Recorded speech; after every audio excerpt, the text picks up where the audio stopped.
Kenny Ken, what do you make of that, mate? 0-0 draw, tying the balance. I thought two poor sides tonight, to be honest with you. We going forward didn't move the ball quick enough for my.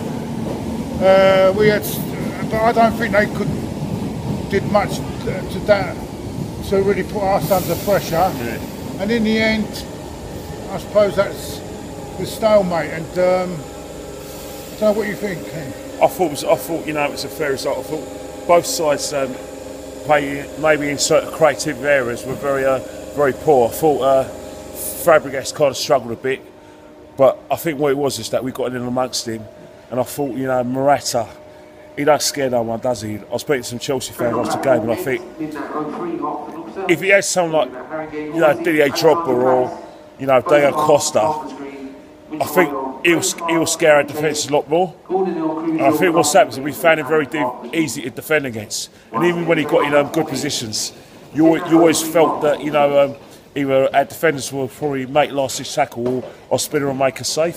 But in terms of like the actual quality, the little ones there that actually did come from Chelsea, and I thought Spinner made a couple of good saves from, you know, like some long shots from Victor Moses on his left foot. Yeah. And apart from that, I was a bit disappointed in terms of. It was just to me, it was like two teams were scared to lose the game in the end, and it showed at the end because they took Hazard off and brought Bakayoko on, and they looked like they were fear of losing the game, and I think we'll be a bit more open game again at the Emirates. And I would, as you say, I still make them favourite because they got the away. If they get the away goal, then you've got problems. You know what I mean? But another thing as well, you've got to realise, right, in terms of like they got a better bench than us. And remember, so they can call on players like Pedro, Willian as well. And the only weakness they got is probably up front in terms of Morata when he's low confidence. Who you bring on? You bring on Batshuayi, who's just really not good enough. So in terms of like the quality,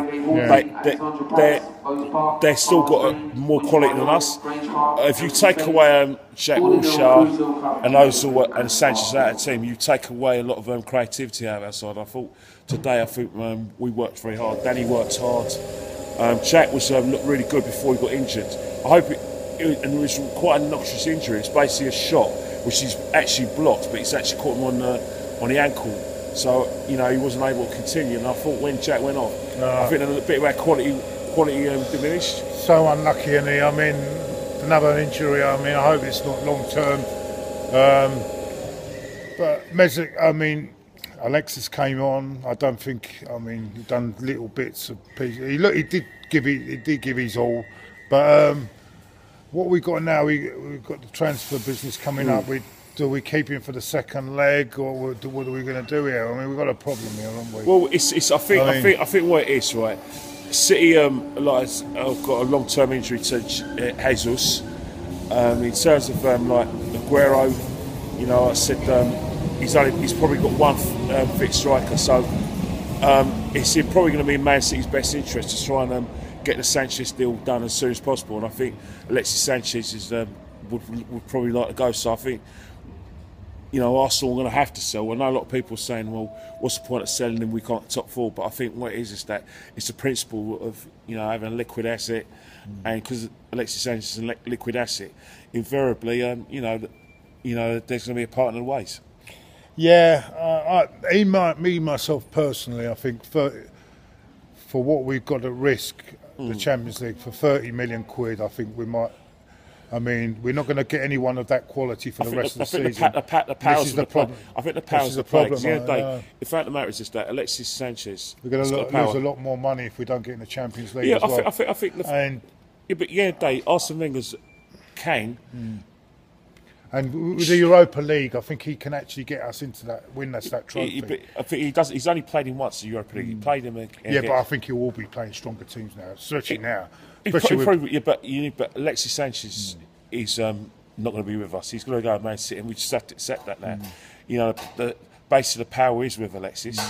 You know, like I said, Should he have played him from the start of there? That's what I couldn't understand. No, not really, because it's nothing unique. Because we've got to realise when we played him in the league, when we drew 0-0, Alexis Sanchez didn't start. We played with virtually the same team, with the exception of Czech. And Ramsey played instead of Wilshere, but we played that same team, the same kind of formation, the same pattern, and it worked. And it kind of worked today. We made ourselves very difficult to beat. And I think with Alexis Sanchez in the side, alongside Xhaka, when Alexis Sanchez drops deep, he does clog up the midfield. And what will happen is that you don't want Chelsea to go on a counter-attack from Alexis Sanchez losing the ball in the midfield. I think with Danny Welbeck will give us some sort of width, and he'll work hard, and he'll basically stop Alonso from making those runs from deep. So it tactically, I think it worked out for us. Probably not playing Alexis. I think we missed Mesut Ozil tonight. I think. Well, you say that, but I don't think Mesut Ozil killer pass wasn't there. Yeah, but Mesut Ozil was allegedly injured when we played them in September. Yeah. Where it's 0-0. So yeah, it was 0-0 then as well. Yeah. Well, there's not much more to say about it. Well, one thing I would say is that it's advantage Chelsea. Yeah, I think what's happening is that because they've got an away goal, so because they can get an away goal. 20 minutes to get one. Because they can get an away, they're definitely going to get an away goal on us. Yeah. And you think that if they score first, they're going to be very difficult to break down. Because I think Conte's got a very solid defensive system, and that's where my big concern is. I think. If we score the first goal, Chelsea may have to sort of see it through, and then maybe there'll be more options. But I can't see us being. I think we'd be more open at Emirates as well. 100%, 100%. And I think what will happen is that, he's got the option of playing Pedro and Willian, but he'll still start. I think he'll start with the same side. Well, it's on to Bournemouth. Well, I'm not going, but yeah. In fact, what's happening is that we're going to. I probably won't. I hope I'll be able to watch the game because we've been invited to dinner, the family. Oh, well, you know what you have to do, don't you? Well, football can't always come first. Invite for dinner, you could say, I'm popping out a minute. And no, not at all, mate. Near the pub and guess what? I think the geezer that we're going to, he doesn't like football. But every time he comes to my house, I let him watch as much Formula 1 as he wants, so maybe he can return a favour and let me watch Maybe football. actually not watching the game might be doing yourself a favour. I don't know, there's no quality at Arsenal, but Alexander Lacazette, please get your confidence back and get your goal scoring back, because at the end of the day you're getting into bad habits that I don't like. Well, how we sign off here? It's time to go!